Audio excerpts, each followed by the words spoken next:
Well, hello, everybody. This is Tim Green with Rattle Magazine. Welcome to Rattlecast number 93. Thanks so much for joining me. We're having a bit of technical difficulties trying to get Martin's video online, but we at least have his audio. So our guest tonight is Martin Willitts Jr. Before we begin, I should say that Rattle is a publication of the Rattle Foundation, a 501c3 nonprofit working to promote the practice of poetry. We've been in continuous publication since 1995 and are unaffiliated with any other organization. We just do this because we love poetry, and I know you love poetry because you're here and you waited through a 10-second delay before the show could even start. So that means you should definitely click the like button. Make sure you're subscribed. Make sure you're following us on Facebook. Facebook has really been killing our reach lately. Apparently, there's a little golden age of poetry on Facebook, and that age is sort of fizzling a little bit. So please do make sure you click the like button and follow us there. And let's see. So we lost Martin again, but I think he was probably just trying to play with his settings. Let me call him up again, get this connection going, and then I'll read his bio and introduce you to Martin. Hey, Martin, I'll put you in just 1 second. I'm just going to say that Martin Willitts Jr., his newest book is Harvest Time. He's a retired librarian living in Syracuse, New York. He was nominated for 15 Pushcart and 13 Best of the Net Awards. He's author of 25 chapbooks, 21 full-length poetry collections. He's won a whole bunch of awards. He's an editor at the Comstock Review. His most recent book, like I mentioned, is Harvest Time, right here. I'll put it up on screen right now. That's Harvest Time. And that's his artwork, too. That's a hex image. And Harvest Time is a book about his experiences as a child on the farm, his grandparents' farm. And then his book before that was Unfolding Towards Love. So we'll talk about both of those books. We'll see if we have them actually on the line right now. Hey, Martin Adair, can you hear me? I'm here. Well, welcome to the Rattlecast. We have a little robot. We'll pretend you're like Wall-E or something from that cartoon. We have a little eyeball, but that's about it. I think we sort of narrowed down the issues, and I think the problem might be just bandwidth. And when we did a test call, there was enough, and now at this time of night, there's not, maybe. But anyway, it's a pleasure to have you on this broadcast. We've been publishing your poems for a long time, starting back in Rattle number 23, which was, I believe, 2004 or so. We've had you in 2 issues of Rattle. I think you've won the Phrastic Challenge 3 times, and you're just an amazingly prolific poet. Do you want to start us out by reading a poem?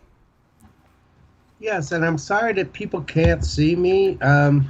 Apparently, I'm technologically challenged, among other things. Well, I don't think it's you. It worked fine when we did a test call like on Friday or whenever that was. So something is different now, and that's okay, though.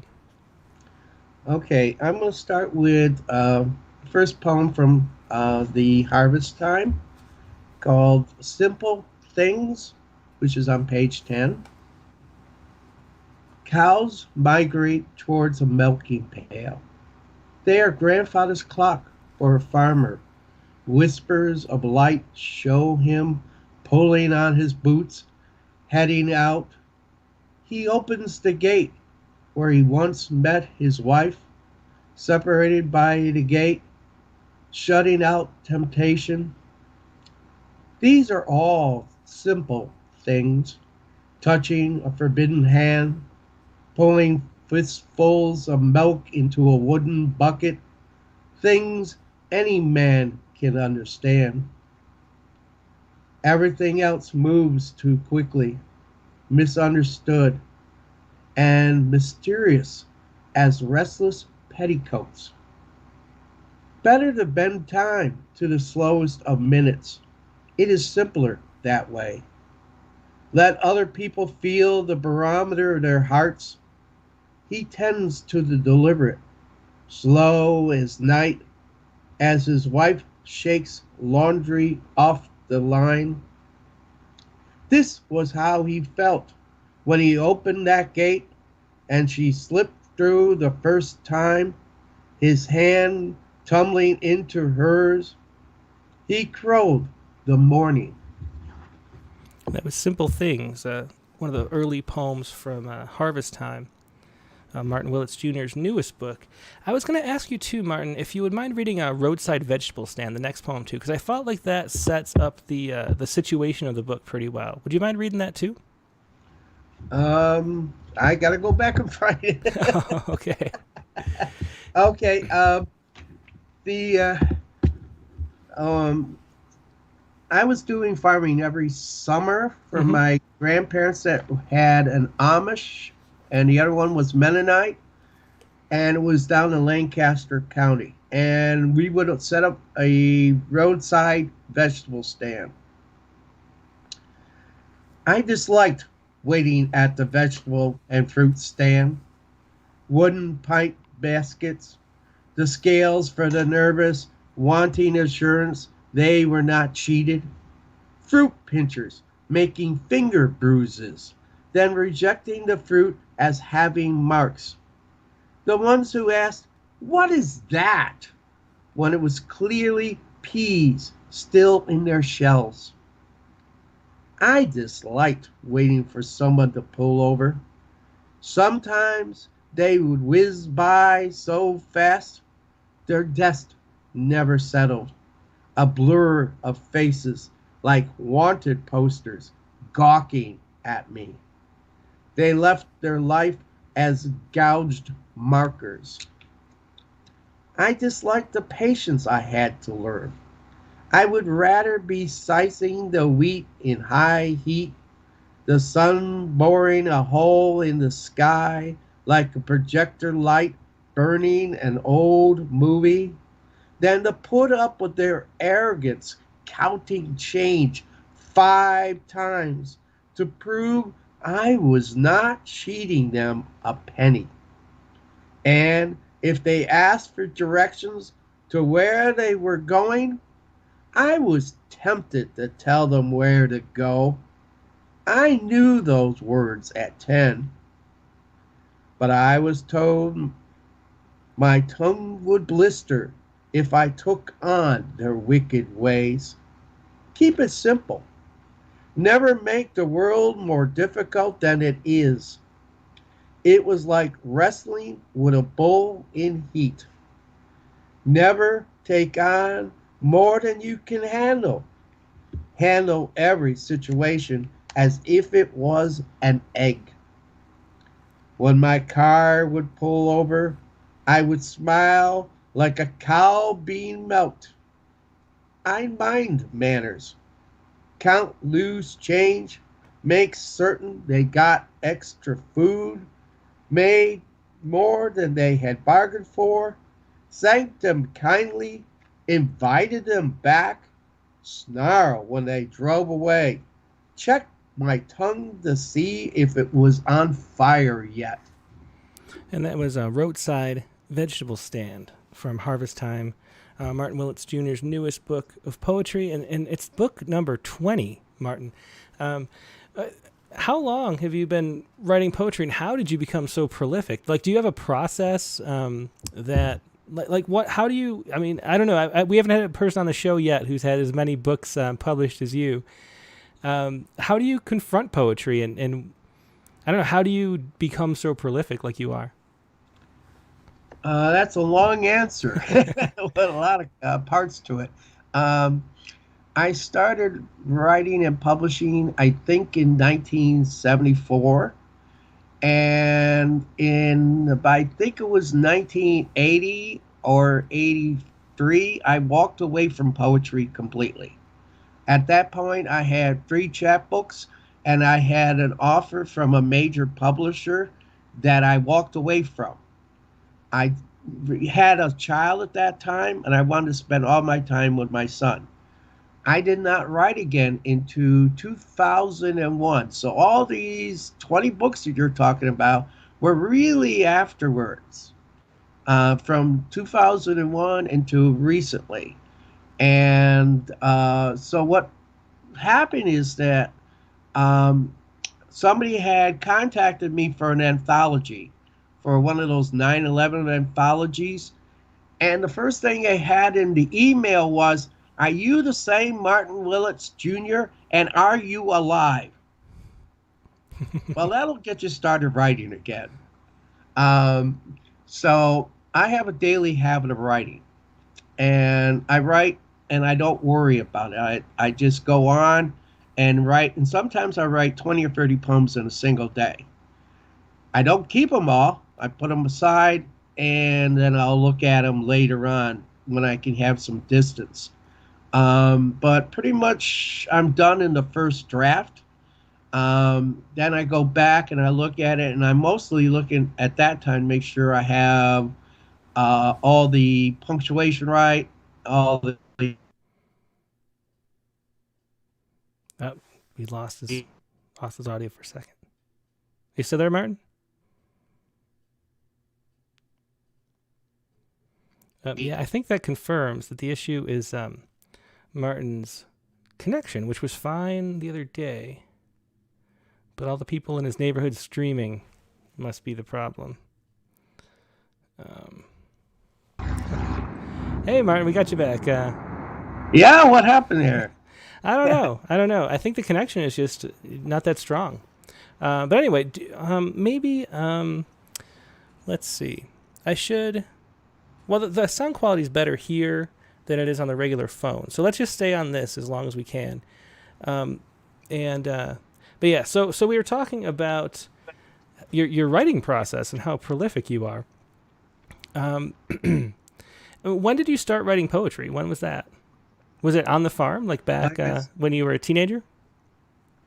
No, like I said, in about 1974, I think that's when I started. I came back from Vietnam in 1970. So anything before then, I wasn't writing. Oh, really? Not at all? Not at all. So I was probably about 24 at the time.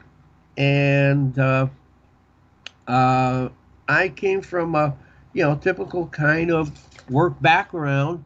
The farming was a little different, but I also was a letterpress printer for a couple of publishers. I was not the owner. I was just a printer, so I have a print background. And then I went to offset letterpress, which is what magazines are mostly made out of now. I go way back with printing. So I never imagined writing poetry. I was printing it. I printed people like Marge Percy, for example, Margaret Atwood. I forget all the other people that I was printing, but I was not the owner. Does that make sense? Yeah, that definitely does. And so, explain a little bit about what drew you to write this book about your experience growing up on the farm. What I wanted to point out was that line, where was it? Where you said, you wrote, "Never make the world more difficult than it is." That seems like the central line in the book. It feels like this book are lessons learned through that period, which was, I guess, about 12 years of your life where you were working on the farm. Is that what compelled you to put the poems together? Well, again, with the Mennonites and Amish, they don't talk much. There's a lot of silence. And so most of the time you're out there working in the fields. I was doing things the hard way. Since you can't see me on the screen, you can't see that I still wear the Amish suspenders. I don't have the half beard like the Amish do. But I'm used to that quietness. I'm used to pushing a hand plow and instead of using a horse. So that takes a lot of effort. I started with butchering when I was about 5 years old. I have a poem about that. So some animals were food, some were for work. I also, as I got older, I did more complicated things. I would be on like one of those house builds that the Amish do in a day. So everybody gets together in a big group and they all build something really fast, and they don't use nails. They use wooden pegs. So everything is old-timey and slow and concentrated. So I got to study nature a lot when I was growing up. I know the names of the Latin names of the animals that were on the farm, the Latin names of the fruits and vegetables that we were growing. So I learned a lot doing that kind of work. The craziest thing I worked with was something called a stationary saw. And you have to imagine this. It was on an incline. It has a trough. And you would cut a tree on the top of the hill, and you would slide it down this trough, and it would come to a stationary saw and would cut it. Oh, wow. So I had to learn how to figure out the diameter of the wood, how long it was, the incline of the hill, the speed it would come down the hill to hit the stationary saw to become Newton's physics. So I learned physics at a very early age. And to this day, I can do numbers in my head without breaking them down like most people do. And I was doing really complicated numbers because every time it was a different wood, it was a different part on the trough that had to go down. And I had to be able to do that on site. So later on, when I got older, I was doing blacksmithing. Uh-oh. I think we lost him again. Let's see.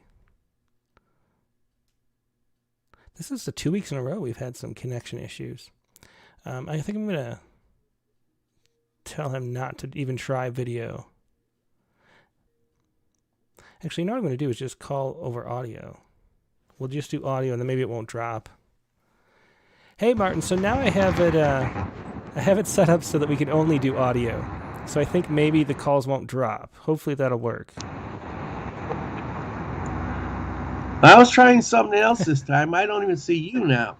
Yeah, I turned that off just to save your bandwidth, so the connection will stay strong. I think that might help. Okay. So we'll just keep it completely voice. I found a picture of yourself. I put it up on screen so everybody at least can imagine seeing you live. But I was going to ask, in the book, that what I love about this book is it's so. I love books that tell a story, and it tells such a great story of you through your time during this period. Did you expect? You sort of imply that you expected to be working the farm your whole life. Is that how you saw it when you were a teenager? Absolutely. I got a draft notice back in around 1967. I think I had just turned 17 or maybe 18. I'm not sure how old I was. And I had no choice. Back then, your choices were to go to Canada or go to college, and I wasn't thinking of college at that time. Mm-hmm. So I should have had a draft deferment from being a pacifist, but I didn't have one. So I had to go to an alternative, and I met the infamous Berrigan brothers, and they told me about the American Friends Service Committee. And so that was my alternative to war. I ended up in Vietnam as a field medic. And when I came back, I was wounded myself. So when I came back, the farm was gone. Mm-hmm. It was taken by the bank. Just before I left, my grandfather had died, and a day or two later, my grandmother had died, and I came down to see them and buried them with a traditional funeral that they would have with the Mennonites and the Amish. And from there, I went into Vietnam. I didn't have a lot of time. So a lot of it was told to me later on that they sold everything. They tore down the house. They sold all the equipment. They sold, broke down the barn, you name it. The plows, the horses, the cows, everything was gone. Mm-hmm. So a lot of it was told to me because I never really got to see it. So I put it in the poems anyways because I figured that's poetic license. Yeah, well, even though I don't have a license to be a poet. Well, it's such a powerful and sad poem at the end of the book, where when your grandparents die, and then the bank takes everything, and that must have been such a. I mean, you going off, being drafted, and then going off to Vietnam, and then coming back and having your whole world change. How did you figure out what you were going to do with yourself after that? Well, I was non-military, so I have no military benefits. Mm-hmm. The American Friends Service Committee is basically Quakers, and they were just as much anti-war as I am. So I was a natural fit. I was on the border between North and South Vietnam, so sometimes just a mere location was on one side or the other just because the lines kept moving. Mm-hmm. So when I came back, I was wounded and I didn't know what I was going to do. The printing world had changed on me.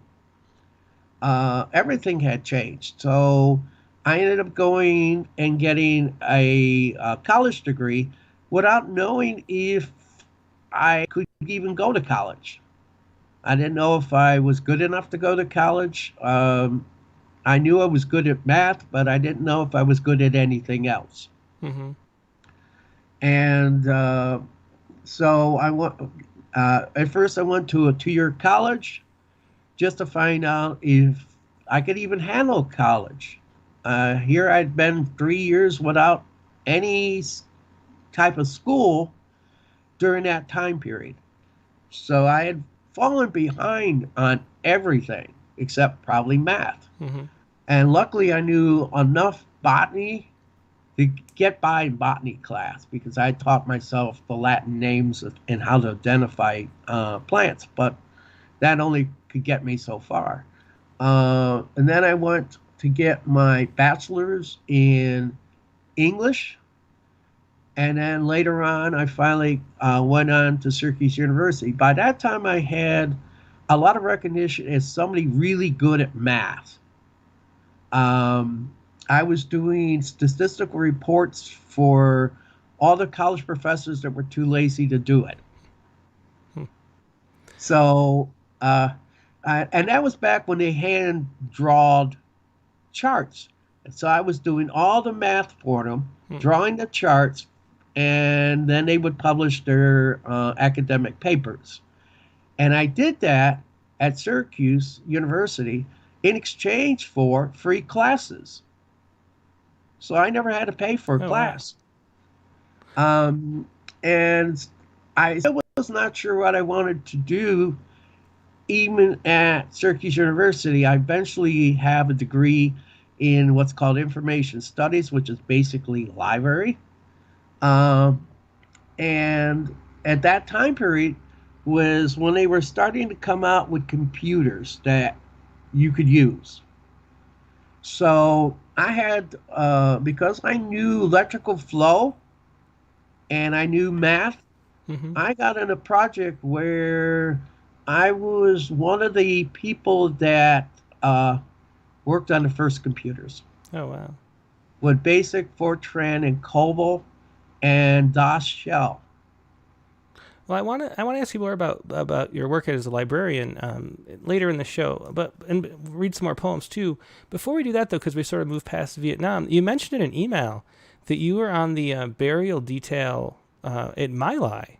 That's right. What was that like? And you have a book of anti-war poems coming up next year. Do you want to just talk a little bit about your experience with that and the forthcoming book too? Well, again, like I said, right on the border. So a lot of times the border lines would change. And I was in and out every day with bodies, bringing them back.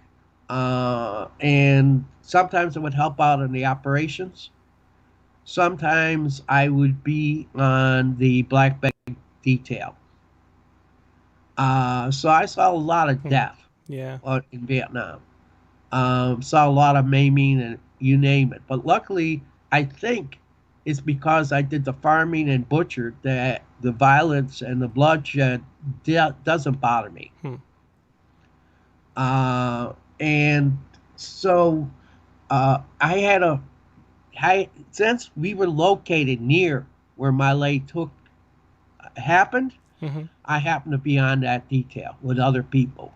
It's Wow. not just me. Yeah. So a bunch of us would go out and we had to find all those bodies. We had to uh, take and bury those bodies, and some of them had Buddhist funerals, and there were all these combinations, and it was not a pleasant sight. Yeah. I lost count at 300 bodies. Wow. Wow. Is this the Uh, first time you wrote about it in this forthcoming book? yeah, because I wanted to write about my unusual life. Um, I felt that the harvest time was a way of knowing how I got from a farmer to a field medic, and still staying within my anti-war attitude. So that book will be, the first part is all about different kinds of wars, not Vietnam. The second part is about my weird experiences in Vietnam, and then what it was like to come back from Yeah. Vietnam. Yeah. I Well, came back in the middle of the anti-war movement, and I was wounded myself. They said I would never walk again. hmm. I proved them wrong. Well, let's turn back to Harvest Time now. Do you want to read another poem from there? Sure. I And hope you can put them on the screen because yeah, I always put them on the my screen. end So. I'm not seeing anything, Hmm. obviously. Yeah, so you just read them, but I'll have them up on the screen for everybody. It's nice Okay. to be able to read along for sure. And I gave you a head start. Uh, I'm going to the one called At Five, I Learned the Purpose of Life. I already mentioned that I had to learn how to butcher at that age. Hmm. At 5, I learned the purpose of life. And what page is that on? And it is page 24. Okay. My first instinct was to chase the chickens. My grandfather stopped me from such foolishness by proceeding to kill one in front of me. This was how I learned the purpose of life. I learned death does not always shudder out. Blood was on me at an early age. When I was asked to summarize, I had no words for pleasure or gruesomeness. So I said nothing, kept silence as my only friend. To this day, I still do not know what to say. What do you say about the purpose of death? I know I wanted to kill my grandfather that day. How do you speak of this anger? Not directly. And as they say, the chicken did not die right away, any more than my grandfather did years later when his heart no longer wanted the purpose of life. That was At Five, I Learned the Purpose of Life. And I should say, if anybody has any questions for Martin, I'm watching the chat screens. So please do leave any questions you have, and I'll pass them along. But let's hear another poem, Martin. We should keep moving on poems here. We're already halfway into the show. We've only done 3, so let's do a couple more. uh, I'm going to do Knowing the Answers, which is a page 37, because a lot of my poems don't use punctuation, and I wanted to show that. Cows lower in the narrow stalls, moving shoulders, remembering repetition and anticipation, the bead of last night's rain, shuddering on the eve, eyes holding the reflection of moon or memory. It's hard to tell which. The night is no longer creeping around, giving and taking sleep. The cows know we are coming before we arrive, providing relief. We untie problems now like shoelaces, one knot ahead of time. It was knowing the answers from harvest time.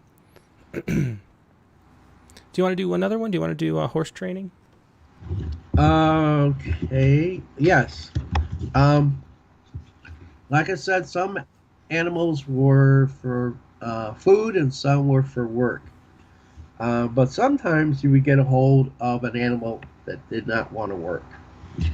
Horse training. There was a black stallion with a white patch between his eyes, refusing to be tamed. Grandfather wanted to put it down. Grandmother said, if it doesn't work, it doesn't get fed. If you place a rotten apple near the rest, they all become useless, said Grandfather. Where was the unwrapping of love? Is it that place where the belly fills with thunder? I had seen the cave drawings of prehistoric horses and the bloody handprints in this language. All breath is centrifugal from all time past to the future where grass moves like a horse's mane. There are hawks that never appear to touch ground. There are intricate movements of molecules connecting us.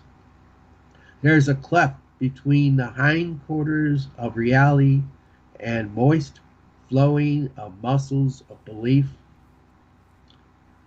As a child, there is no difference. One can pass through both. In a minute, we can be whispers of earth. I could already see the horse's skeleton, how it flowed. Sometimes wrung wilderness out of its marrow, sometimes the stampede of seconds. I will always hear the perpetual voices of the dead, the leather saddle none wanted to wear. All those white egrets following the escaping trails. The muzzle heat is easy to trace, but impossible to read. I could not kill this horse, or lash him, or set him free. There is a gravity that follows all decisions. And that was Horse Training from Harvest Time, the newest book from Deerbrook Editions by Martin Willitts Jr. Martin, Gordon Coppola wanted to know about the punctuation, and I was wondering about that too. So you mentioned that you don't punctuate a lot of poems, but that poem was punctuated. Yes. And Gordon asks, what is your determining factor for using punctuation or not? How do you approach a poem structurally? And that was sort of Angela Gartner asked something similar too about form. How do you approach how to do a poem, how to lay it on a page like that, and whether to use punctuation or not? With the ones without punctuation, I'm trying to slow down the language. And it teaches me about line breaks and line breath. So I'm trying to slow everything down. I'm trying to get that plotting type of movement going on by breaking it like that. The punctuation is to show that, yes, I can do punctuation, basically. But they just feel different when I'm doing it that way. If I took the punctuation out of the ones that had punctuation, it wouldn't look the same. So I really think about how the poem appears on the page. And in that one, it is structural. It's 4-line stanzas all the way down. Mm-hmm. So I'm focused on some of my poems are 2 lines, some are 3 lines, some are 4 lines, some are 5 lines. Believe it or not, within the second line, I usually know if the poem is going to be a 2-line or 3-line or 4-line or 5-line poem, or if it's just going to be a typical free verse poem. So How do you? What do you think the difference is? I always felt like with the lines, the line length and stanza length has a lot to do with the pacing. Like if there's more white space, I feel like you read it a little slower, so the pace, sort of matches the pace of the voice. Is that the way you can hear it, or is it something different? no, I just said that. Yeah, Yes, yeah. that I'm thinking of slowing everything down. And when I do that, I also notice how many words I really don't need. Hmm. So I'm really focusing on the ones without any punctuation because, like I said, it's about line breaks. It's about how the breath works in your body, and I'm really thinking about all those different things when I'm writing, and sometimes it just works that way. We have a question and a comment from Gloria Lynn Froese on Facebook. And this is interesting. I wanted to talk about this a lot more too. She says, so interesting to hear of your Mennonite and Amish roots. I grew up a Mennonite. My father is still a pastor in the Holdeman Mennonite Church, though I left as a teenager. I know about the hard work and pacifist values. My role model, silently laboring under the sun, no complaining. So much love, but also so many rules and very strict discipline, etc. But there are so many things we never spoke openly about, and as a child, many of my questions were answered with, that's just the way it is, or it's not for us to question but simply to obey. My question to you is, and this is from Gloria again, in what ways and how deeply do you think your Amish Mennonite heritage has influenced your poetry? Well, I agree with her statements. It's definitely like that. Mm-hmm. Um, but I could escape it because I only did it in the suburbs. Uh-huh. So I would go back to Syracuse where we had electricity, televisions, all those things. And then when I went to Mennonite country, there was no electricity, hand pump water, a free whole outhouse. Hmm. She probably knows about that. Um, and there are all these rules, and they're like she said. A lot of times you're told that's the way it is. So you hear that so much, it becomes a part of you. And I think I'm saying that when talking about how I had to kill certain animals because that was the responsibility. And sometimes I had to work with animals, and that was part of the responsibility. And lifting up field stones out of the ground was a part of the responsibility. And you didn't question these things, you just did them because they needed to be done. And a lot of times in the community that I was in, they would exchange things, which meant they didn't always trust money. Hmm. So you would trade a pig for something else, and it was common. Yeah, I was wondering if about that, and if it feels like the the sort of unspoken nature of those things, and that the sense of like that's just the way it is sort of the opposite of poetry. Do you think it was that experience that drew you into questioning and trying to articulate more of the things that we don't usually articulate? Because it's kind of what poetry is about. Well, I'm trying to see uh, life differently than most people to begin with. Mm-hmm. And again, I think it's because I had this topsy turvy world between a city life, a country life, a Vietnam life, a going to college life, working in libraries life, and all these different things brought different perspectives into the fold. And in each case, I found the same process of this is the way it is. This is the way it always been. And Mm-hmm. you're not supposed to question. And I'm a questioning kind of person. I want to know why is it always this way? Mm-hmm. Why do we have to do it the same way just because it always was that way? Yeah, and you have this other book, Unfolding Towards Love, which is a book of spiritual poems. I'll put it on the screen for everybody to see. it home. This is Unfolding Towards Love. That's the second to last book that Martin put out. This is by Resource Publications. And it's a poem about your Mennonite beliefs in God. Or not Mennonite, but Quaker beliefs in God. And I just loved reading this book, too. There's a way that poetry, especially contemporary poetry, focuses on sort of problems or complaints, and there's very little praise poetry. It's in the minority, and this is poems in praise of existence and the magicness that spills through us, I guess.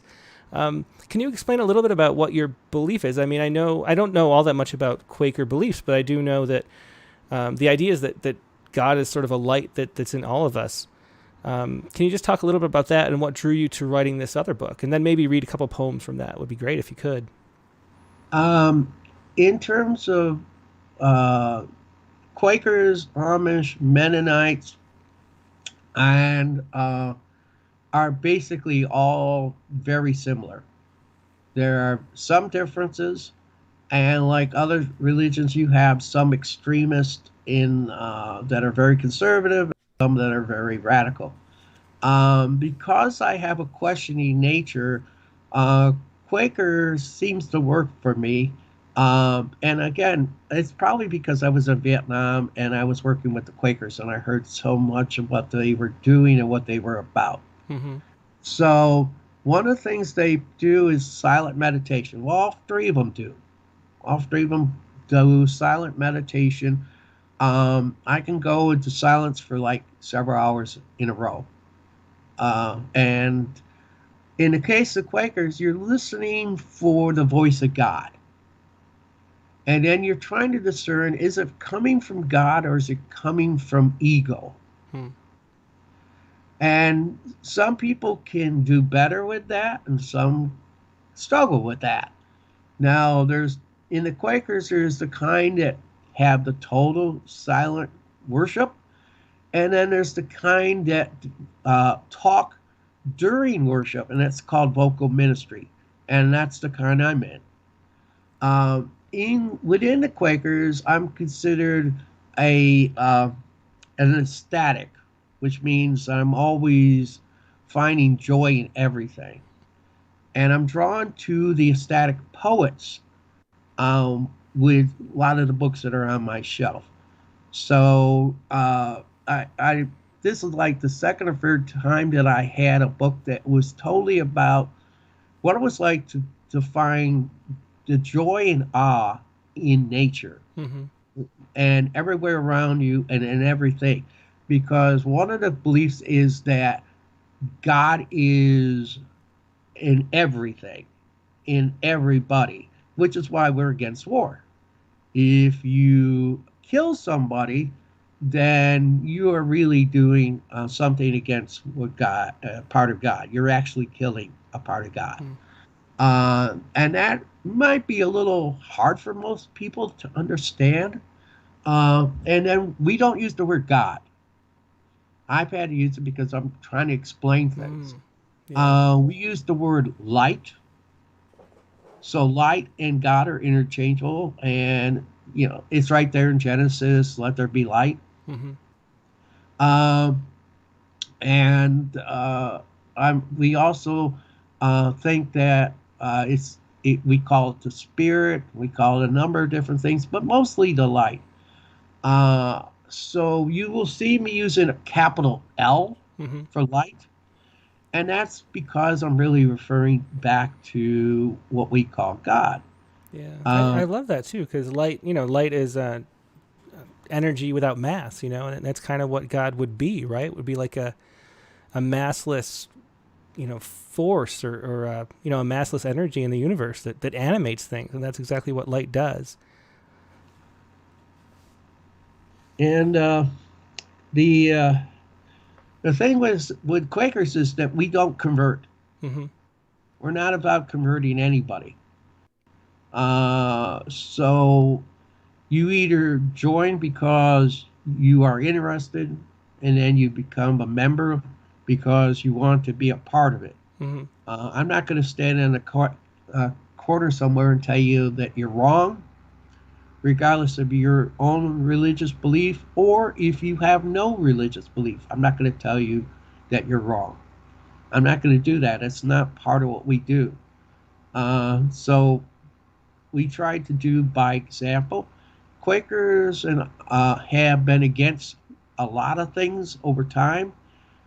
We were the first to get rid of slavery. We were first to say slavery was bad. Mm-hmm. The song about the circle being unbroken explains part of what we believe in because everything is in a circular nature. The earth rotates, the seasons come and go, and the circle is also the light. It's all somehow connected to us. Yeah, do you want to read a poem from this book, from Unfolding Towards Love? I didn't prepare you for what page, Um, but yeah. I'm gonna go to because I like to show that I can do forms. Mm-hmm. I'm gonna go to page 42. Love is never far from us. Okay, I've got it. And this would be called a perfect villanelle because the same words and the first and third lines repeat themselves, whereas some other villanelles are not doing exactly word for word. Love is never far from us. Love, perhaps, is not far from us, yet it seems so far away. We are overwhelmed with loss. If we believe, for our belief is false, love is gone forever, it betrays. Love, perhaps, is not far from us. Love is never far away. Love is never lost. It is with us every day. We are overwhelmed with loss. Small moments remind us what's false. Love comes again, today and today. Love, perhaps, is not far from us. Maybe the sadness is just across. We never know completely what to say. We are overwhelmed with loss. We try to hold on and let go at all cost. Sometimes love comes unexpectedly. Love, perhaps, is not far from us. We are overwhelmed with loss. And that was Love is Never Far From Us, from Unfolding Towards Love. A good example of the way this book reads. I didn't read through the whole book, but I read many of the poems, and they're the kind of poems that you could imagine reading one a day in the morning and then contemplating that. You know, there's a sense of like it would be a positive thing to read this book, which is not a feeling you get from a lot of poetry books, actually. So that was very interesting to me looking at it. Before we move back to the harvest time, though, you mentioned being a ecstatic poet, and Sally Dunn asked, what are your favorite ecstatic poets? And I know Blake is probably an obvious example. Who else? Who do you like to read that you would consider an ecstatic poet? Emily Dickinson would be high on the list. Mm-hmm. Relke, Hafez. I'm not sure if I said that name right. There's a lot of the. I'm drawing blanks right now, so I'm sorry. I love William Stafford. Mm-hmm. And Mary Oliver, and a lot of them are also nature poets that I'm naming. Yeah. There's a woman named Lala, and whenever you hear a certain group going la la la la la la la la la la la la, that's in honor of her. Mm-hmm. And she would do a dervish dance while reciting poetry. Oh, interesting. And the dervishes have a lot of people like that. John, the saint that was in a castle and he was being tortured. The desert poets. Right now, I'm just drawing blanks, but that's a start right there. Speaking of the sort of styles of poets you're drawn to, Richard Westheimer asks. He says these poems all have all feel plain in the way of plain people.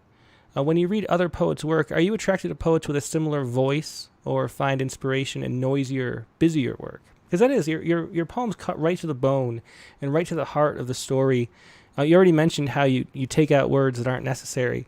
Are you drawn to poets like that, or do you also enjoy reading sort of more maximalist poets? Before I was a poet, and I was doing restorations on Victorian houses. Mm-hmm. I had a job repairing a ship, and it was for Charles Olson, and I didn't know who he was. Oh, wow. So I'm familiar with the Maximus poems, and I have a lot of stories about what he was like, because I actually met him. I also met Robert Frost through doing restorations. And again, I was too young to know who he was, didn't appreciate the fact that he was Robert Frost, and that's the Frost House. It's the same place that is now a poetry place to gather, and I helped fix that house. Oh, wow. So I just wish I appreciated poetry back then. But I have a great Robert Frost story about one night when we were just sitting around and he was telling about how he became a poet. Well, you got to tell us now. How did Frost become a poet? Well, he had already had failures. This is important for any poet out there worried about being published. He had a lot of failures. And he was despairing about not getting published. So he had a manila folder of poems, and he started tossing a sheet at a time into the fireplace. And then he stopped. And whatever he kept from the fire became a boy's will. Oh, wow. Wow. So what didn't he keep from the fire? That's kind of amazing to think about. So anybody that's read a boy's will, you're reading what he salvaged when he was at his lowest point. And he didn't think that he was ever going to be famous. He didn't think he was ever going to get published. So it's a great story for anybody out there that worries about publications. Yeah, for sure. Do you want to read? Let's do another poem, and then we'll do a little more talking, and then another poem, and then that's about the time we're going to have. Okay.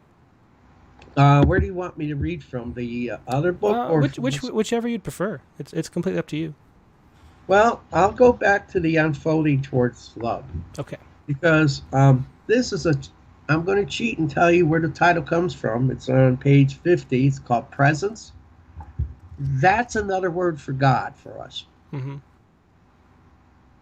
And again, you'll notice if you look at the page, no punctuation. Presence. A sparrow landed on a branch, barely moving the limb with its light, heartfelt song. This can be a quiet world, even when there is a song moving in a tall tree. Even if melody hooks into my heart, this can be a quiet place, stirring from branch to fence to sky. This is such a quiet world we live in. When the sparrow goes away, it takes its song with it. This world can be a silent place. And that's Presence, once again, from Unfolding Towards Love.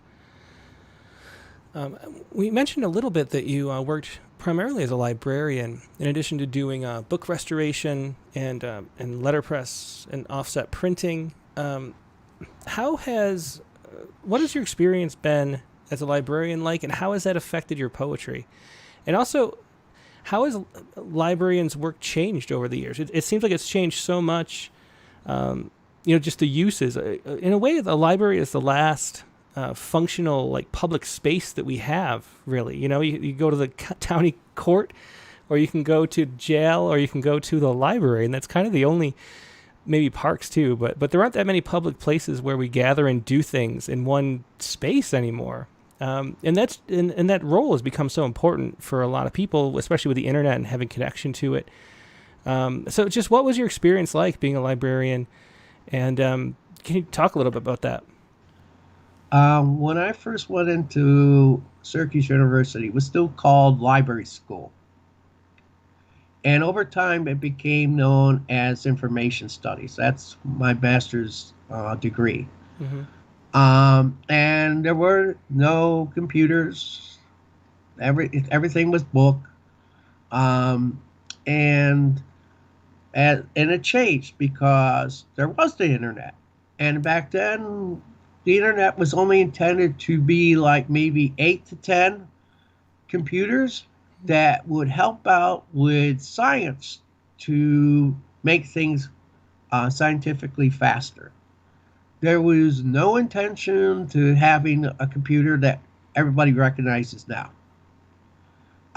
We didn't even know the word internet. There was no such word. So it went from all that to what you now see as the internet. Is now you have handheld devices, things that I could not imagine when I was going to library school. So I went into children's library, and I was the first male children's librarian in the United States. I've never met anybody that started as early as me. And so I was a rarity. I faced a lot of reverse sexism. I had actual female librarians tell me I was not equal to them. Even though I could do puppetry, I could play music and sing, I could tell stories from memory, I could do things that they couldn't do, but I was not equal. So I definitely know what women feel when they say they've been discriminated. Mm-hmm. I've been there. And I was a children's librarian for a long time. I sat on something called the Newbery Selection Committee. Oh, really? Twice, which is the best book for children. I also sat on one Caldecott, which is the best illustrated book. So I was able to do things that a lot of people don't get a chance to do. Along the way, I worked in small libraries, medium-sized libraries, and really big libraries. Eventually, I became a library director. I was a library director of the state. It was like an award for a couple of years running. And then I worked in an unusual position to create law libraries in the state of Georgia in prisons. So I went into a lot of prisons, met a lot of prisoners, providing law library access, and that led to working for a federal judge. So I actually had to go with a federal judge to the Supreme Court and represent a case. Oh, wow. So I had to do that. And then I went back to children's library work again because I really didn't like what I was, doing. Actually, representing a federal judge was something I really wasn't interested in doing. But part of my job was to explain to prisoners the law books that they now had access to. Yeah. And I had to tell them about proper forms that you fill out, how you properly fill out the forms, and things like that. It meant a lot of travel. I went into 3 different states to do it. It was a big job. And I just wasn't very happy with all the travel. So I went back to children's library work, and then I won an international award for a children's program. It was so well received that it got special recognition from New York State Library. It also got recognition from the federal library associations. I did a lot of workshops for library groups. And the library I was working at was a very small library. It was the first time a library under 150,000 had actually won that prize. Oh wow. Um, I had to go to Montreal to accept the award because it was an international award, and I didn't think it was any cash prize to it. I thought it was just this honorary thing. I would get a little certificate or something and just add it to a file that I'd never read. Mm-hmm. Turned out it was money that went towards the library, and it was able to build up their collection and get their computers and a few other things. So it was a nice big cash prize, Mm-hmm. and I didn't know it. Yeah, yeah. Well, that's great. How has it evolved? Like the readership. I always worry just about that we're becoming less of a book culture. Marshall McLuhan has that whole thing about how we're returning to the oral culture because of TV and radio, and it kind of you kind of feel like it's happening. Has the reader experience of the library patron changed significantly? Is the attendance and the time you've been at all these different libraries? Have you noticed a difference, or are people still reading, do you think? I remember the first time people were talking about um, books that you could get on a device. Mm-hmm. And I thought they were crazy. That was back in, I don't know, I would guess about 1990. Mm-hmm. We were talking about, and now you can actually read books on a handheld device. But it took like almost 20 years for everything to catch up. Mm-hmm. And there's still that quandary with libraries. Should we offer these books that you can download? Mm-hmm. There's also the ones where you can download music. All these things that I could never imagine when I was first in libraries. But I also remember the debate between VHS and whatever else was going on at the time, and then the first CD and all the different things that came as I was doing things in libraries. I also had an opportunity to see the first laptop. And the first laptop looked like a suitcase. Yeah. It was this luggage thing. It was about, I don't know, maybe 5-6 inches wide. And it would open up, and it would be, you would have to connect it to something that looked like an Earth satellite disk. I mean, it was really crazy. So there's always that question in libraries. I think that the libraries might have missed their opportunity during the pandemic, Mm-hmm. where they could have done more online things. Some did, some didn't. Yeah, ours did not And they, here. yeah, they could have done like children's programs Mm-hmm. on something like Zoom,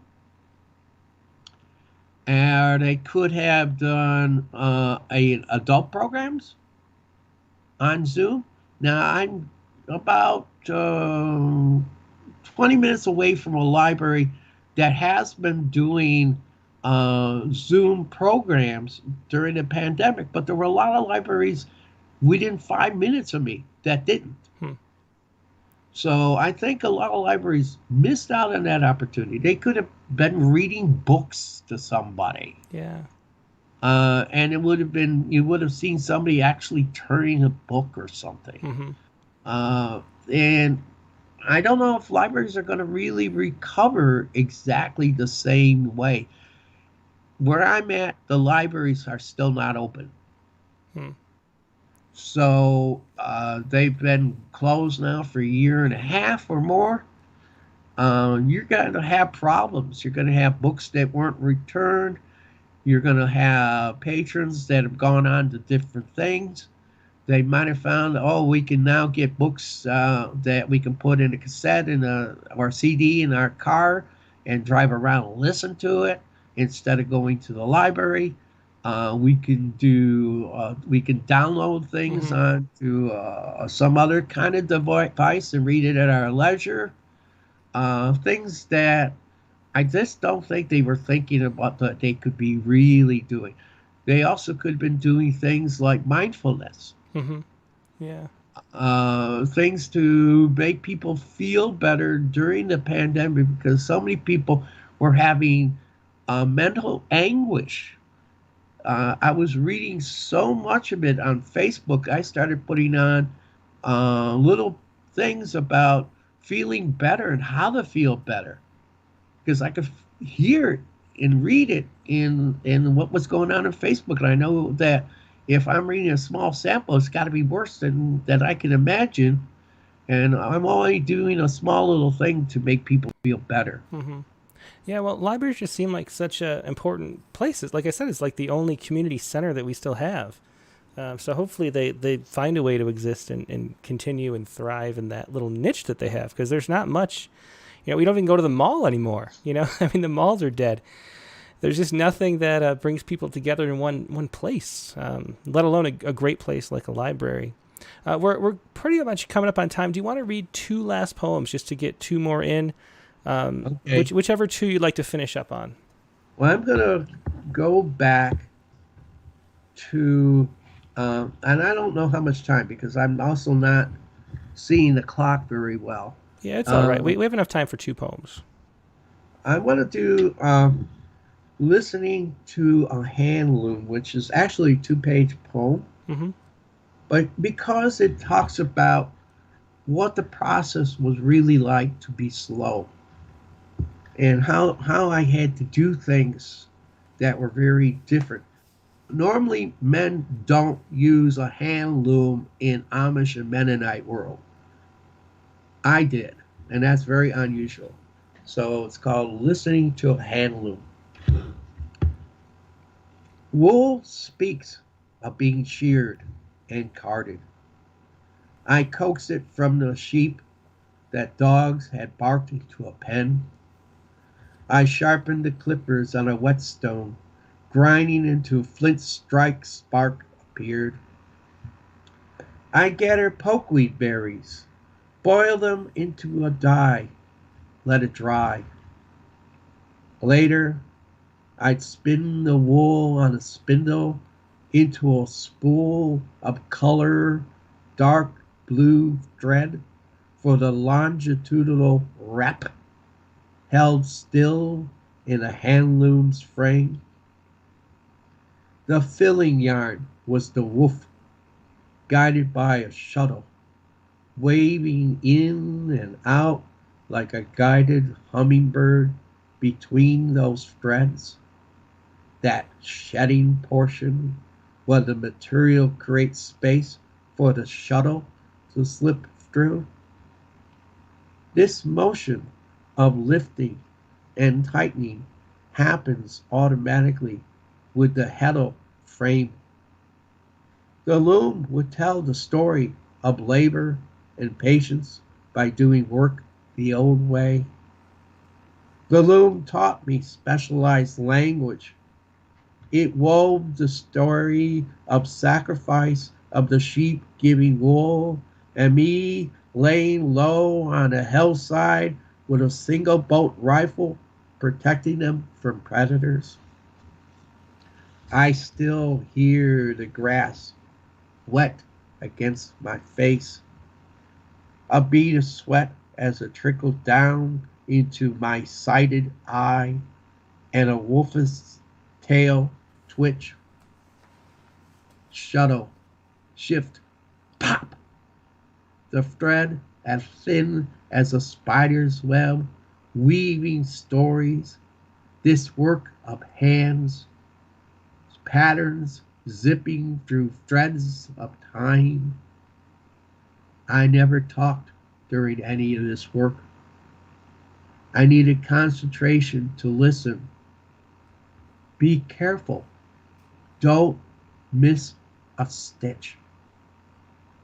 This story of my life is not over.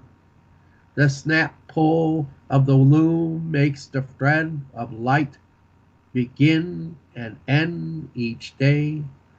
Soft whisperings of wool and work sigh. I have sewn this story into the pokeweed night, each star speaking the language of loom snap. And I was listening to a hand loom from Harvest Time. Let's close out, Martin, with one last poem. The last poem in the book, 84. Silence has its own language.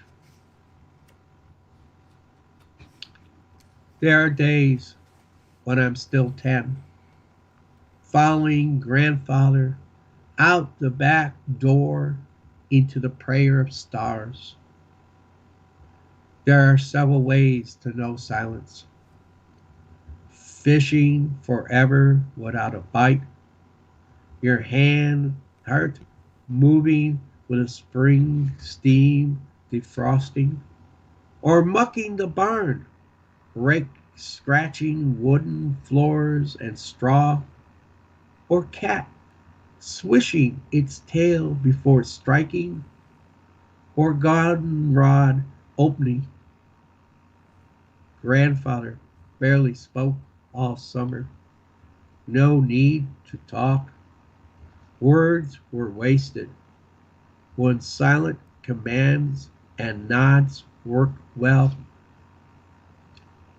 You can hear more if you listen intently. Deer moving at dawn, inventing silence, or the stillness of heart and hush of breath. More important, all of earth and stars and silence speak. You can hear, like a dog's ear perking, everything unsaid. And that was Silence Had Its Own Language from Harvest Time. Martin Willitts Jr., thanks so much for being a guest today. I'm sorry we couldn't get the video to work, but it was still a pleasure talking to you and hearing these important stories and really fascinating and stuff and wonderful poetry. Thanks for being a guest. Thank you for having me. Yeah, my pleasure. Have a good night. Same to you. That was Martin Willitts Jr., of course, with Harvest Time is the book we were reading primarily from. You can find Harvest Time. Oh, and we forgot to ask about the Hex artwork too that's on the front cover. This is from Deerbrook Editions. You can find that at Deerbrook. That's deer like the, Deer. Brook is Brook. Editions, editions.com. That is where you can find Harvest Time. Of course, you can find the link in the show notes as always. The other book that we read a couple poems from was Unfolding Towards Love, the book of spiritual poems from Martin Willitts Jr. from Resource Publications. You can find that at wipfandstock.com. Or no, I guess that's not right. Resource Publications is where you can find it. That's the cover artist's website. Beautiful cover art, too. But there are two books by Martin Willitts Jr. Really interesting, amazing life that Martin has lived. It's really cool to be able to share and talk about some of those stories. And it's a really, really a great book to dive into that lifestyle that isn't as round as much as it used to be. Now we're going to go on to the open mic section of the show. And before we do, let me just turn a little background music. The prompt for this week, of course, was to write a poem. Actually, before I do that, I gotta get the numbers up on screen for you. So the way that works, of course, is to call. Get rid of this too. The way to join in, if you'd like to join the open mic, is to email the poem that you'd like to share to open mic. That's openmic@rattle.com. All one word, openmic@rattle.com. Do that first. Do that right now. It can be a prompt poem. It can be a poem from Poets Respond about current events. It can be any poem you'd like to share. If there was a poem you published recently, you can just send me the link to the website that it was on, so we can show that on screen and give a shout out to other literary magazines and things like that are publishing your poems. That's always fun too. So do that. First, send me a link or a poem, and then join in either by phone or Skype. By Skype for video call, just type in Rattle Poetry into the search bar. That's Rattle Poetry, all one word. Just say hello, I'll wave back, and then you'll be on the call list, and I'll call you back at the end of the show. If by phone, call like Guy Chambers is right now. Call up 818-850-7727. That's 818-850-7727. And just let it ring a few times, hang up. That'll put you on my call list, and I'll call you back within the next hour. And like I was saying, the prompt for this week was to write a poem, a reverse poem. So it's a poem that can be read forward, going down the lines like you normally would, and then backward up through the lines. And that will be the prompt for this week. And I'm sure you got a whole bunch of poems like that. We'll share Megan and mine, and then go to the open lines in just a second. But before we do, next week's guest is going to be Karen McCadden. Karen's been in several issues of Rattle, just a wonderful poet. Her newest book is American Wake. And that'll be Rattlecast number 94, Tuesday, May 25th, the same time as always. I will see you then, of course. But first, let me just take a little bit of a break, like 30 seconds, as I get everything set up and stretch my legs, refill your glasses or whatever you got going on, and I will see you in just a second with the open lines, okay?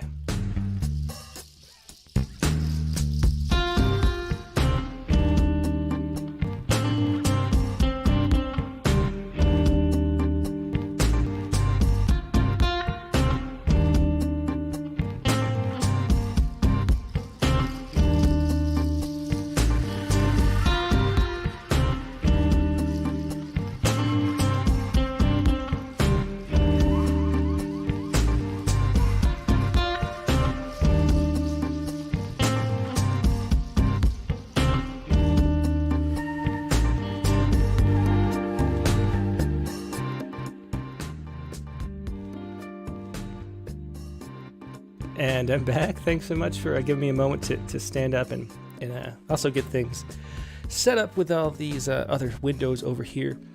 Now, like I mentioned, the open mic prompt was to write a poem that's a reverse poem that reads forward and backward.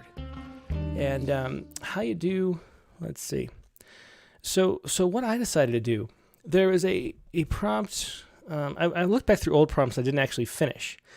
And I don't know if anybody remembers, there was a prompt last year that was to use randomstreetview.com to find a street view and to write a poem about. It's sort of an ekphrastic street view poem.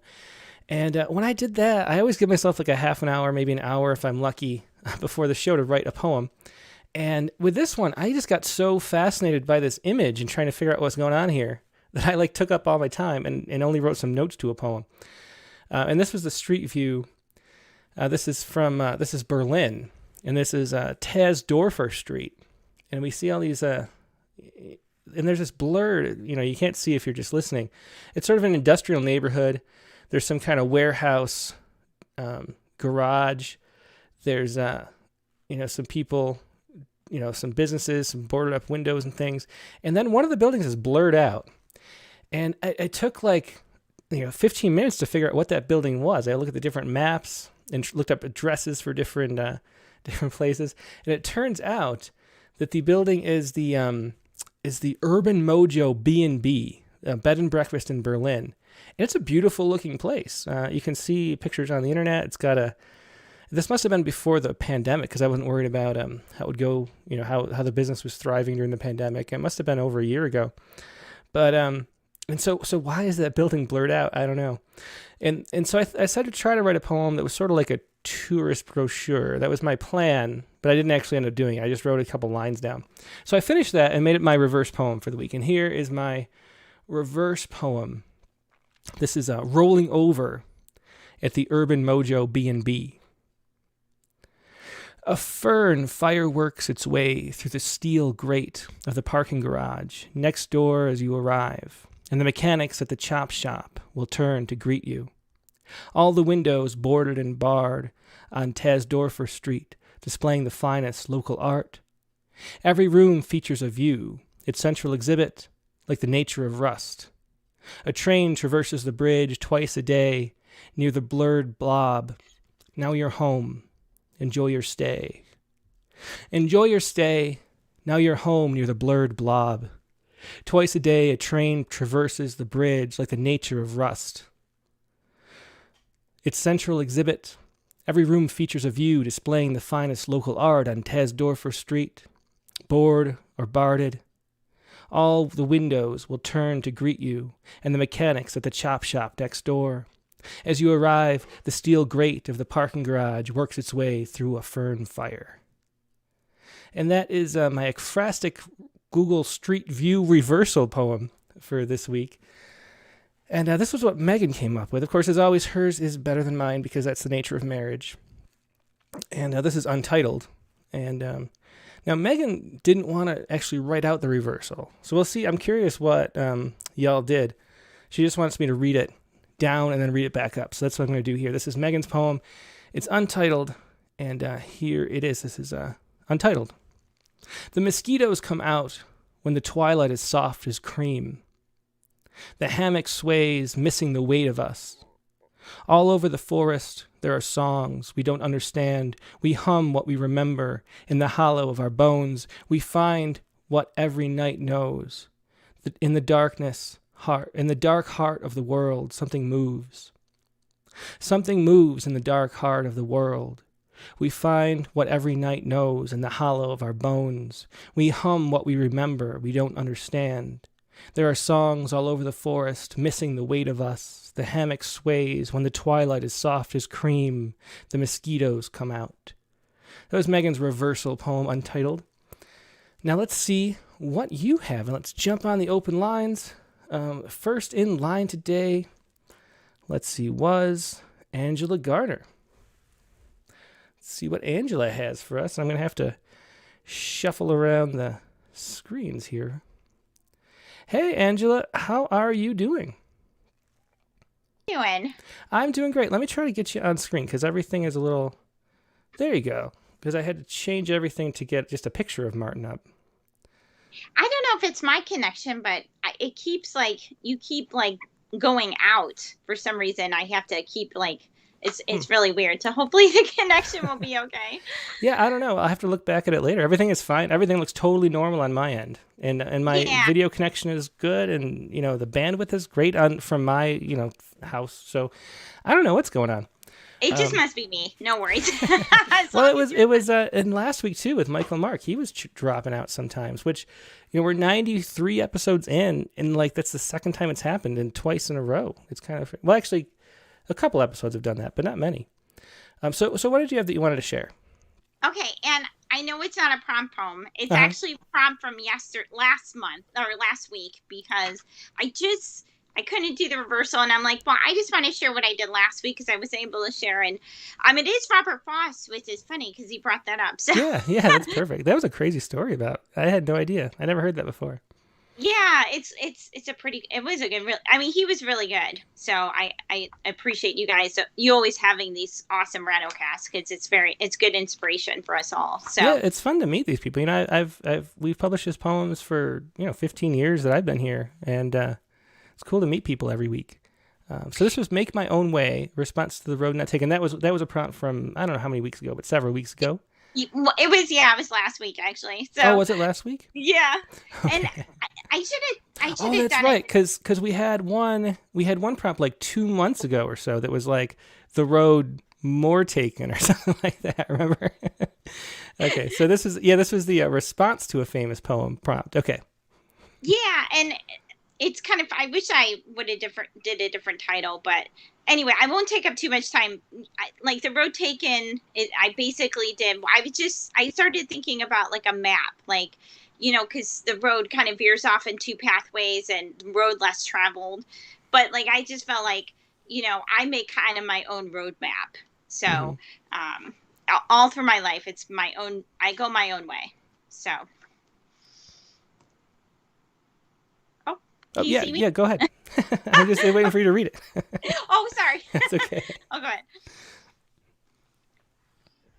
There's a certain method to how my map folds.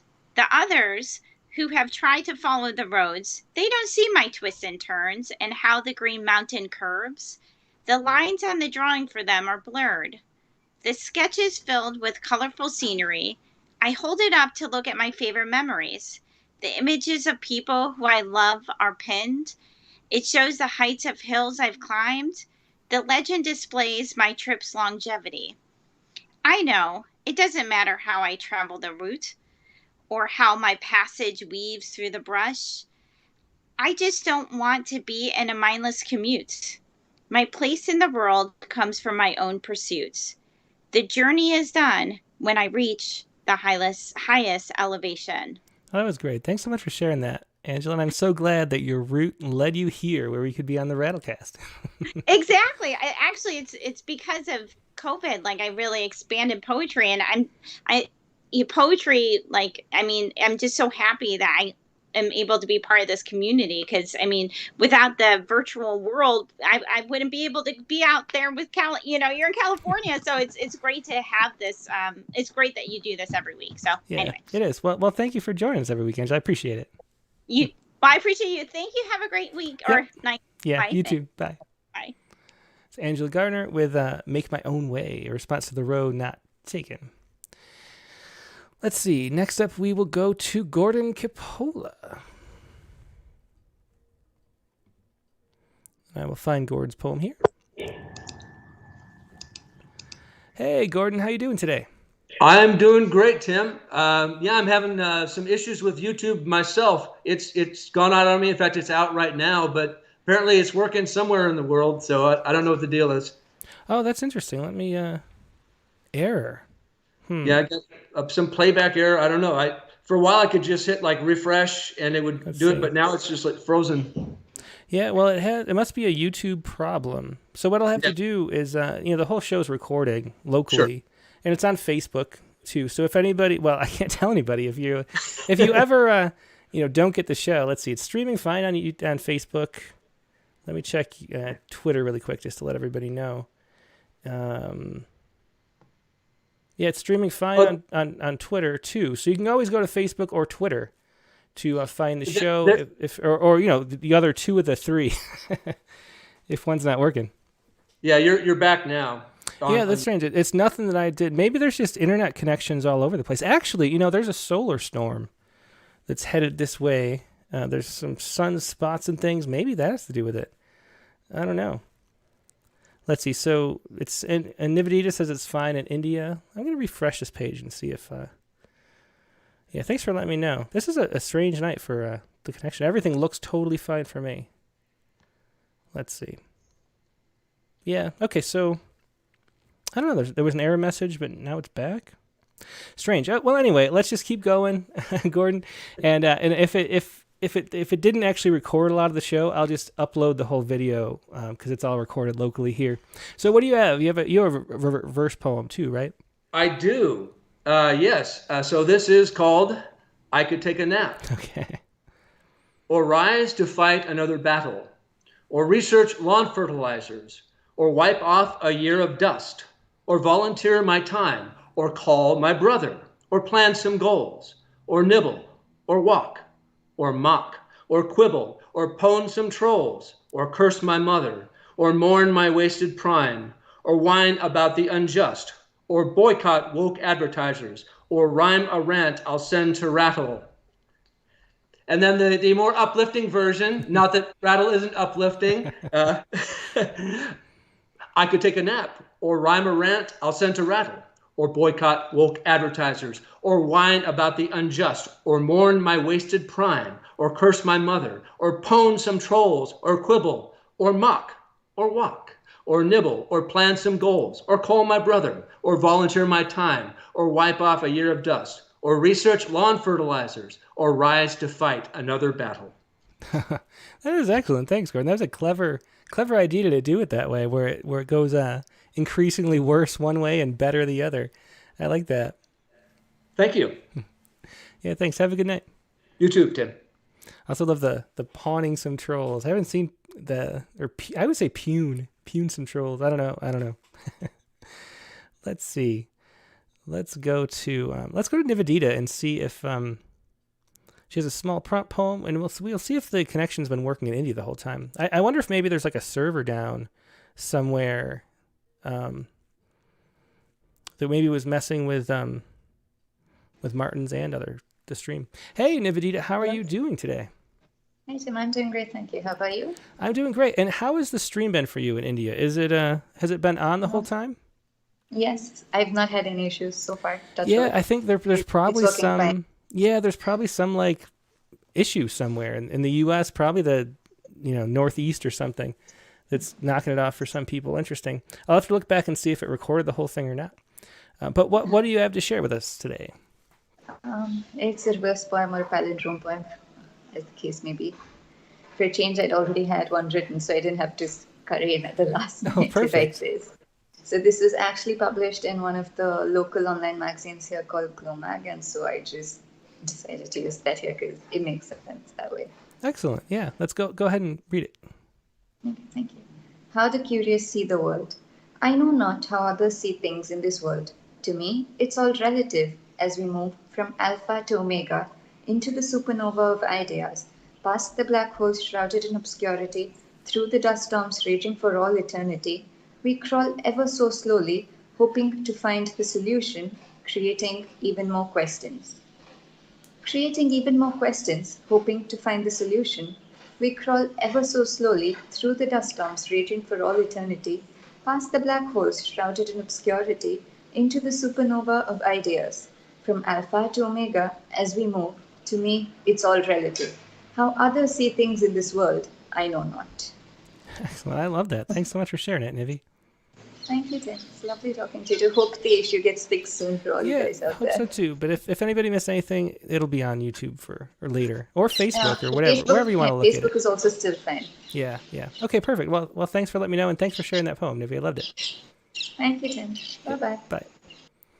Okay, yeah, and let me look up. Let me show. This is Glowmag, monthly online poetry and prose magazine. I'll put it on screen just so you can see it.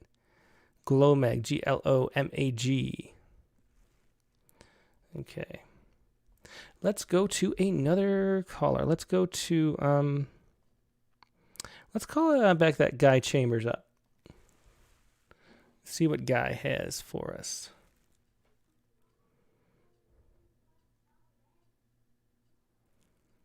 Hello. Hey, Guy, how you doing tonight? Not too bad. How are you doing? I'm doing good. And let me ask you, has the stream been good for you or no? No, I'm just only having a little problems here, but up here we got a good snowstorm going on here, so that's what I thought might be the problem. Oh yeah, I guess. Everybody else is. Yeah, but everybody else is having problems too. Yeah, I guess so. Well, anybody can go over to Facebook or Twitter, and I guess both those are working fine. Yeah. Okay. Yeah. Okay. This is one of my poems here. Like I call these micro poems. It's very short, sweet. Like I read a lot of them. There's only 2, 3, 4 lines, and I got a whole big sections of them in my book, Flying Kites in the Moonlight. I got a whole big section there. So, but I like writing these things. They're very short and sweet. And this one poem here tonight called Roots. You can just take it as I've written it about life, and actually somebody can take it as nature. So this is the poem here I can go with called Roots. A tree stands tall with deep roots. Oh, or you can go, so you can go backwards and go with deep roots. A tree stands tall. Ah, that's great. Yeah. Yeah, like say with roots, that's mostly about your family and friends and everything else, so you can make you stronger. And that too, or even just nature, you got really deep roots. The tree's not going to move no matter what Mother Nature does.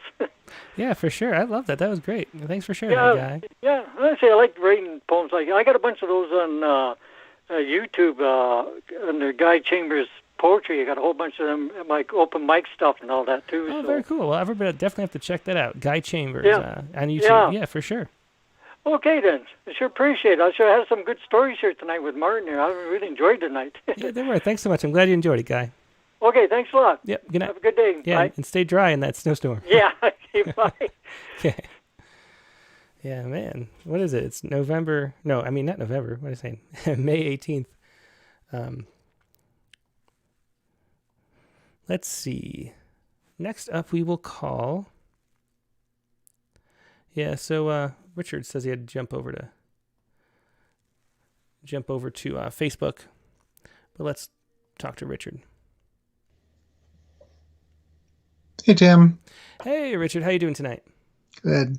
Yeah, I had to jump to Facebook from the wasteland of YouTube to get to see the show. So there must be a YouTube server issue. Yeah, I think there might be like some kind of like just bigger backbone internet issue. That would make the most sense. I've seen that happen before sometimes. Yeah, there was some small irony in Martin's being foiled by technology. There kind of was. I didn't want to say anything about it, but it is true. Yeah, I mean, it sounds like he's pretty technologically savvy. Yeah, he definitely was. We had a test call that worked perfectly, so it really wasn't him. It was, and then he kept dropping, so it was definitely his internet connection and whatever's going on in the world out there. But at least it's kind of working fine. So what did you want to share? So I failed at the prompt this week. I just couldn't get any tension, any sort of like the poem just sort of sat there. Yeah, it's a tricky one. I had trouble too. Yeah, it was a lovely, sort of image, but it just didn't fly as a poem. So I'm going to read my prompt poem from last week. Gotcha. Okay, and this was the response to a iconic poem prompt. Yes, and the iconic poem was Because I Could Not Stop for Death. I just went for the gold in terms of iconic poems. Do you have it up there? Yep, I do. Go ahead. Okay. After I stopped for death. I stopped for death. He stopped my heart. The nurses around my bed, eyes wide at what they'd done in haste, administered the wrong drug, let the balloon of me deflate, the eye of me return to nothingness. It was so effortless to let it all slide away. Behind me, I could see the greening garden, the spring-warmed strawberries ripening, recede, peace, even the nurse's labors like vapors. As easy as leaving was for me, I saw ahead faces torn, the folks for whom my going would be a forever chill. This would be a burden I'd be unwilling to sit with for my silent eternity. I slowly breathed back into me what I had let death take. We shared farewells. I said, I will keep you in my heart until we meet again, as he kindly drove away. Oh, that was excellent. That balloon image at the beginning, man, that was a great, powerful image. That let the balloon of me deflate. Great poem, Richard. Thanks for sharing that. Yeah, thanks, Tim. Yep. Have a great evening. You too. Bye. It's Richard Westheimer with After I Stopped for Death. Because I Could Not Stop for Death. Let us see. Now we have an unknown. Okay, so let's do. I'll read Carlton Johnson's. I saw he had one. This was a forwards and backwards poem. And it's called The Past is Prologue by Carlton Johnson. Let me read it for him. The Past is Prologue. Be just here now. God is love. Life is here. Love is here. Flowers are lovely. Life is wonder-filled. Time is forever changing. Love yourself first. First love yourself. Changing forever is time. Overfilled is life. Here is love. Here is life. Lovely are flowers. Love is God. Now here, just be.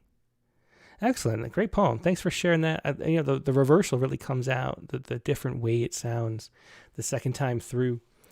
Thanks for sharing that, Carlton. Let's see. Should we call, wonder if Vicky's here. Vicky's got a poem here. I don't see her on the thing, but I think I saw her on the chat window. I'm just going to call up Vicky. If I can pull up her number quick enough. Let's see. Oop. I guess you can't do that. Let's see. Vicky.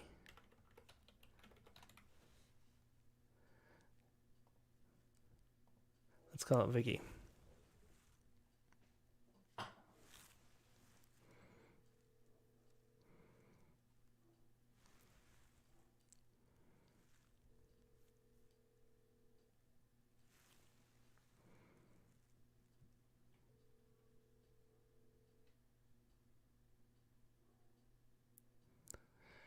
Okay, well, I would just read Vicky's reverse poem then, too. I will, let's see. Here we go. This is Vicky's reverse poem, Vicky Miko. We made the rain. Yes, I know what dreams are. Dreams are reason. I discovered reason. Yes, you invented clarions. Clarions are the source of magic. Yes, you invented magic. Magic is the proof of dreams. I invented dreams. Yes, I have God in my eyes, though I don't believe in God. Yes, I have tears I can't write about. When you died, but my tears didn't. We invented dreams. We made the rain. And here's the reverse. We made the rain. We invented dreams, but my tears didn't when you died. Yes, I have tears I can't write about, though I don't believe in God. Yes, I have God in my eyes. I invented dreams. Magic is the proof of dreams. Yes, you invented magic. Clarions are the source of magic. Yes, you invented clarions. I discovered reason. Dreams are reason. Yes, I know what dreams are. Another great reversal there. Thanks for sharing that, Vicky. We have Jerry Stephenson's calling in right now. I'll call him back in just a moment. But let's call up first Patricia Rockwood. And we have Spartacus 2. It's a short open lines because of the late delay on the show. But I'll try to get to everybody or as many people as possible. So Jerry Stephenson, I'll call you back in just a minute. But it's Patricia Rockwood's turn. So let's do Patricia Rockwood first. And then Spartacus, and then Jerry. And that might be the last of it.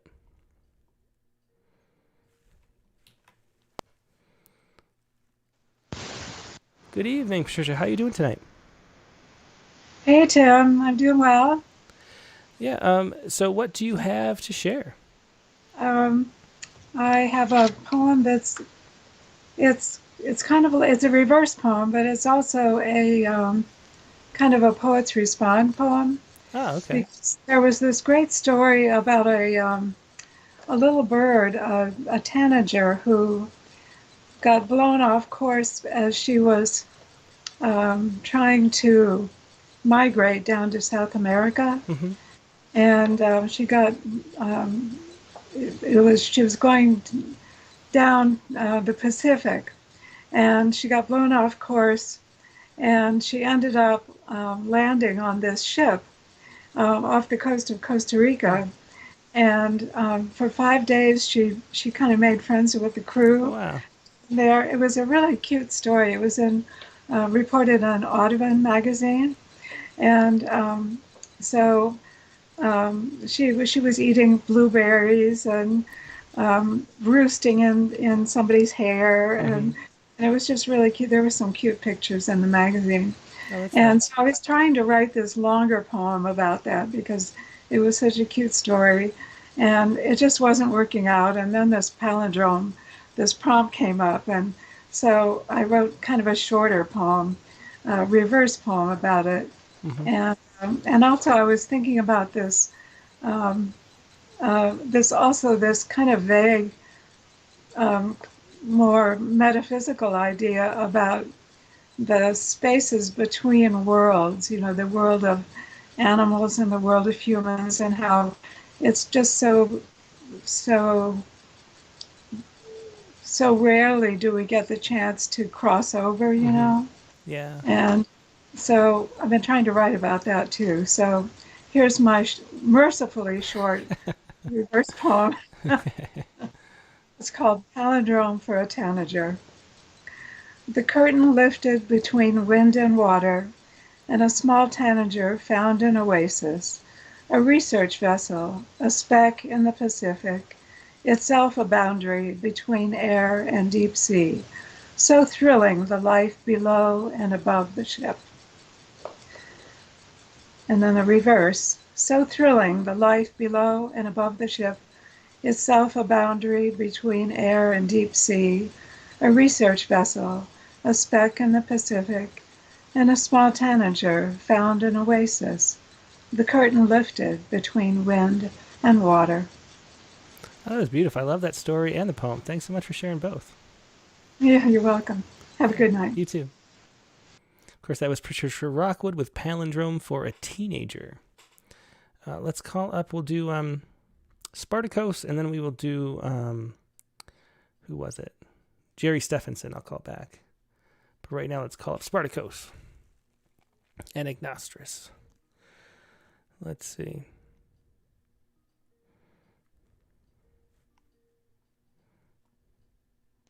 Hiya, Good evening, Spartacus. How are you doing today? I'm very well. Very interesting discussion tonight to have such a person with all these experiences. I'm really grateful to hear from him. Yeah, he's led an interesting life, that's for sure. Let me ask, since you're in the UK, did you have any connection interruptions on YouTube, or was it working fine for you? Everything good for now here. That's good to hear. So it must be some yes. East Coast problem that they're having at some server. Okay, so what poem did you want to share tonight? I've got a reverse poem, Mm-hmm. and so it's called The Blanket. Okay. Shall I go and read it? Yeah, go ahead. I have it on the screen right now. Yeah. Yep. Yeah. Chaotic city. You are a farmer's market that gets up at 7 every morning to campaign against war and love. Strange city. Life is the snow, and life is the life of a beggar sitting by the side of the road and feeling the coldness of snow when snowflakes fall into his empty cup. Big city, I offer you my naive warmth, and the beggar smiles, wrapped in a blanket. My city, can you see with your vacuous stare the undertakers that are collecting therapies? Never sleeping city. Death is the neighborhood in which a blanket serves the forgotten. My charming city. The night is the drug dealers that put their Bible on empty fruit stands and preach with a surgeon's skill. My charming city. The night is the drug dealers that put their Bible on empty fruit stands and preach with a surgeon's skill. Never sleeping city. Death is the neighborhood in which a blanket serves the forgotten. My city, can you see with your vacuous stare the undertakers that are collecting the rubbish? Big city, I offer you my naive warmth, and the beggar smiles, wrapped in a blanket. Strange city, life is the snow, and life is the life of a beggar sitting by the side of the road and feeling the coldness of snow when snowflakes fall into his empty cup. Chaotic city, you are a farmer's market that gets up at 7 every morning to campaign against war and love. Thanks so much, Spartacus. I love that. And you always have such a great way of turning phrases. That one, death is the neighborhood in which a blanket serves the forgotten. What a way to say that. Thanks so much for sharing that strong poem. Thanks, Spartacus. Thank you very much, Tim. Yep, have a great night. Bye. That was Spartacus and Ignostrus with a blanket. And let's go to Jerry Stephenson next. And Jerry might be the last caller of the night, unless anybody else would like to join in. Once again, the number is 818. What is it? 818-850-7727 if you'd like to call. Nope. Hey, this is Tim with Rattle. You are live on the air. I hear some background noise, so I'm going to mute you for a second. Yeah, no problem. This is Tim with Rattle Magazine, and you're live on the air on the Rattlecast. Okay. Yeah, no problem at all. Okay, so we were just talking to Jerry's wife, I assume. And I think she was using a blender or something when we called. But she's getting Jerry right now.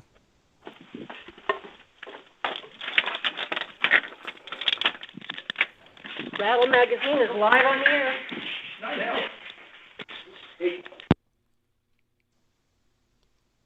Hey, Jerry, are you there? Uh-oh. I think we lost him for a second. You there? Boy, this is a Strange night. Let's try calling back. Hey, Jerry. Tim. Yeah, how you doing today? Yeah. I'm doing good watching you have all the adventures there. You've been Skyping in and Skyping out and going all around and about. Yeah, it is something else going on tonight. I don't know. It's one of those weird episodes where technology does not cooperating. But well, what I'm did you want to taking share responsibility. Yeah. I'll give right to the business end. I did a reverse poem for you, but I decided, an old expression, why be difficult with a little bit of effort, you can be impossible. Sounds good. I like that. So what I did was I did a complete reverse poem, word by word. Oh, wow. That do you want it? Yikes. How could you even do that? Okay. Okay, let's hear it. It's just the way I think. You ready? Yep, I'm ready. It's called The Hunter. Okay. Vapor and mist fill himself, joy of heart remain. Can escape her, pause for breath, draw the rapier. Hand the claw, never show pause. Defy grave sight, empty heart, full of hate. Fearing fate. Arrives early, yet always late. Skates, thin ice like bait. Always appears in state, roars echo tirade, spinning several plates. The hunted is the reversal. Plates several spinning, tirade echoes roar, state in appears always, bait like ice thin skates, late always, yet early arrives. Fate fearing, hate full of heart empty, graveside defy. Pause show never, claw the hands, rapier the draw. Breath for pause, her escape can remain of joy. Self-films the mist and vapor. Wow, that was interesting. Yeah, thanks for sharing that, man. That I don't know how. That might be the hardest. A full palindrome. It is, yeah. Yeah, that might be the hardest prompt ever to do a poem like that. Well, thank you. Yeah. Well, thanks for sharing that, Jerry. Tim, thank you so much, and thanks for your persistence. We were sitting here at my friend Cyril helping me because my first time on. Do you Skype? So we've been right, and so we're wrestling through this, and we thought, quick, let's try the phone in and use the landline, and then my wife got it. I'm in the studio; she's in the house. Perfect. Well, I'm so glad we could get a hold of you. Thanks, Jerry. Thank you so much. Take care, Al. Yep, you too. Bye-bye. Bye. So that was Jerry Stephenson with The Hunter, and I do believe that is going to be the show for tonight. Before I mosey on out and see what the damage was, see how this actually worked. Actually, let me let's see. So Nate Jacob, who is not here, given all the technical difficulties, we have a bunch of people who said they wanted to share poems, but probably gave up with the YouTube issues. So I'm just going to read both before we leave. I'm going to read Nate Jacob's poem. This is Silent Birds Again. And then I'll read Brendan Komarinsky's poem. That'll close out the show. So we'll share these poems. I don't want them to go without being shared. So here's Nate Jacob's Silent Birds Again. This is his reversal prompt poem. Here we go. Silent Birds Again. I am struck by this loneliness, but I no longer hear the calls. They would have lifted us above our darkness. They could have drawn our eyes heavenward, inspired devotion to feather and wing. Their songs of warning would have, and had they not meant so very little to us, and maybe if they hadn't been so small. No one told them, no one saw it coming, birds falling into bad habits because the daytime sky turned black, and I am struck by the darkness. And then reverse. Should it be reversed? He said it was the prompt. Okay, so we'll read it in reverse. I am struck by the darkness. The daytime sky turned black, and birds falling into bad habits because no one told them. No one saw it coming. And maybe if they hadn't been so small, and had they not meant so very little to us, their songs of warning would have inspired devotion to feather and wing. They could have drawn our eyes heavenward. They would have lifted us above our darkness, but I no longer hear the calls. I am struck by this loneliness. Excellent poem. I love that. The reverse way up was great. That's definitely intended to be read in reverse as well. Thanks for sharing that, Nate. It was Nate Jacobs, or just Jacob, with Silent Birds Again. Let's see. So, and let's do Mark's friend. Let's do Brenda Komarinsky's poem. Oh wait, this is from last week. We just didn't read it last week. But let's read this too. This is a Saturday Night Working Dorm Security. We had a lot of callers last week, and I didn't get to just flipping through the emails. What was the prompt last week? I don't even remember. But she says the prompt was fun. Brenda also said that I got my second shot yesterday, and I'm feeling a little woozy, but I'll try to be there. So I hope Brenda's feeling better. But this is a Saturday Night Working Dorm Security. What was the prompt last week? I'm just drawing a blank. But maybe I'll remember when I read the poem. Here was Brenda's poem. Saturday Night Working Dorm Security. Dear Dr. Williams, so much depends. Let me start over. Dear Dr. Williams, so much depended on my coworker memorizing your lines. She drank Red Bull all night as we let glazed-eyed chicks in past our white desk. So that reminds me. So this was the response to an iconic poem that was last week. Let me read it again so I don't butcher it, because it was funny. Saturday Night Working Dorm Security. Dear Dr. Williams, so much depended on my coworker memorizing your lines. She drank Red Bull all night as we let glazed-eyed chicks in past our white desk. That is Brenda Komarinsky's prompt poem from last week. Okay, that has got to be the show for tonight. I do have to get going. A few more emails, but we just have to move on. But thanks everybody for joining us and for sticking through the technical difficulty we had throughout the night. It was still a great show with Martin Willitts Jr. Next week's prompt, hang on a second. Next week's prompt is going to be right here. Next week's prompt, similar to my random street view that I pulled up from last year. Here's another prompt based on let me see. Here we go. There's the prompt. Use the random article option on Wikipedia. Go to wikipedia.com and click on the random article link on the left-hand side of the page and write a poem based on your results. Feel free to click a few times to find one that speaks to you.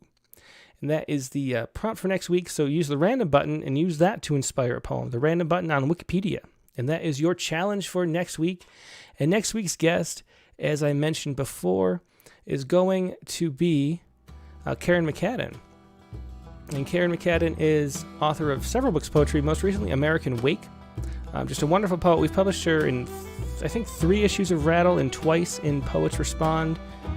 And looking forward to talking to her. That is Tuesday, May 25th. And I have to let everybody know, this is going to be the last Tuesday night episode. I don't know if everybody, if this is good, I should let you know.